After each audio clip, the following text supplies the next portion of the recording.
ግን የሰማው ነኝ። ቁጥር 14 ላይ እንደዚህ ይላል፣ እግዚአብሔር ስለናንተ ይዋጋል እናንተ ዝም ትላላችሁ።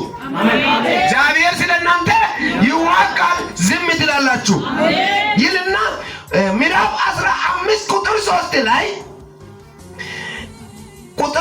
በደም እግዚአብሔር ተዋጊ ነው፣ ስሙ እግዚአብሔር ነው። እዛ 14 ላይ ትንቢት ነው። እናንተ እግዚአብሔር ስለናንተ ይዋጋል እናንተ ዝም ትላላችሁ። ያግስ ምንድነው?